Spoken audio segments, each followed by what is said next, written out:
Hey everyone, in today's video I'm going to be going over how leveling was in Season 1 where we pushed one of my teammates to finish 4th in the world compared to how leveling is done now with the Terror Zones. I'll go over how we set our games up and the amount of experience gained at level 98 compared to how fast experience is gained now. We did this all without exploiting the friends list and without having 30 plus people have games set up to where we just join and one-shot the boss. It was me and 6 guys that have been playing together for years and we had a system down for Bale runs. It's going to be a little bit of a longer video because I'm going to be going over in the detail on everyone's role and what we each played in them. Before we begin, if you could please like this video and subscribe to help my channel grow, I would greatly appreciate it. So the first thing that we did when we created a game was make sure everyone was in place. The main guy leveling would go to the Halls of Pain and he would kill Thok first. This boss experience helped push when back then at 98 you would barely gain any experience from trash mobs. While this was going on, we had 1 or 2 guys as experience shrine runners.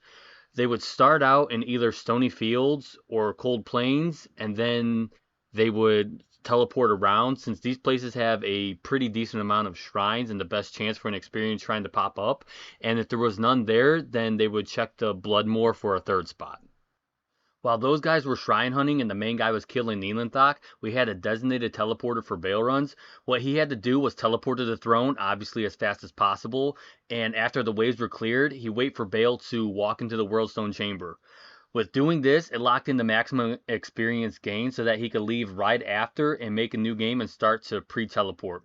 We would do what is called a top 2 for Bale. What top 2 is the top 2 level characters would either leave party or enter the chamber together. It depended on if we were playing with random people and they knew the rules or not that we were doing. And these 2 would kill Bale themselves. The more players in the party in the Worldstone Chamber at the time of killing Bale, the less experience you would get. And at level 98, you basically got a majority of your experience for killing bosses. So this was pretty crucial. What we did for the Bale waves, me and my brother were the crowd control for it. He had a Javazon and would just melt everything with lightning fury, so wave 2 just would evaporate. And wave 3, I was a druid at the time. I was a fury druid before I converted to a wind druid. So I also put a couple points into werebear and shockwave, and I would stun the wave 3 so that the hydras wouldn't spawn. We would try to get it to where our main guy would have an experience shrine, come down, and right after Diablo, I'll get to that in a second, he would get the wave 4 and wave 5 kills as well. Those were a pretty good experience for him. And we had everything timed pretty good. While we were taking care of the throne room, our main guy was also clearing chaos and killing Diablo. Sometimes we would have a top 2 for Diablo just to make it killing him faster since our guy was hammered in. He usually cleared most of the seals in Diablo in about a minute, so really not too bad. And again, we didn't have any pre-made chaos games, like 4 of them in advance with 7 players in each waiting for us to come down and kill Diablo and friends list join the next game. But we did have a pretty good system going that we have used for years, and our main guy has also been #1 in the world back then several times, and I believe at the time his record was 18 days while working 8 hours a day, so pretty impressive. This time around, though, I believe he did it in roughly 13 days. It was quite the journey and quite the push, but I'm proud of what he was able to accomplish, and I'm glad I could be a huge part in helping him out achieve this goal. So after filling you in on what we did and how we set up our games, the question is, how much experience was he getting at level 98, and how long was each Bale run? Each Bale run we did, we started averaging about 2 minutes and 35 seconds to 2 minutes and 45 seconds. It was quite the pace to keep up after hundreds of runs. We were really tired, but it started to become second nature to us. So for the experience at level 98, after killing Thok, killing Diablo, getting the experience shrine, killing wave 4 and 5 of the throne, and killing Bale, he was only getting 200,000 experience a game, and that was a lot back then. This is how we leveled up in Ladder Season 1 and were able to push one of my teammates to #4 in the world. Now I'm going to show you how leveling in the Terror Zone is significantly different than this.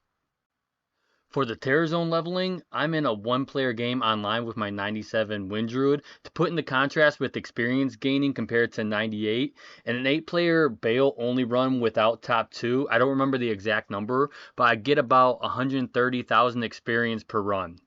In this example run, I know it's not the greatest run. I tried showing the experience gain while I was killing, so just bear with it. But it's in a one-player game. From the moment I started recording to when I stopped, it was 2 minutes and 38 seconds. And in that time, I gained 256,000 experience. If I did this in a one-player Bale run game, it would only be probably about 30,000 to 40,000 experience gained. So this is how much Terror Zones helped leveling to 99. And the zone I'm doing, I put this probably about an A minus to B plus tier for me. I like running the cold plains, but there are better ones. I'm going to make a video on my favorite Terror Zones. I know I mentioned them a couple times in my level 1 to 99 in a month videos, but this zone isn't the best zone. It's not the worst, but still, I blew away any Bale experience that I would have gained doing the runs the old way before they implemented this. The amount of effort we had to put in back then compared to now is like nothing. It's crazy what we had to do to get very little experience back then. I'm kind of glad they did bring the Terror Zones to life though. It helps more casual players get a higher level in less time.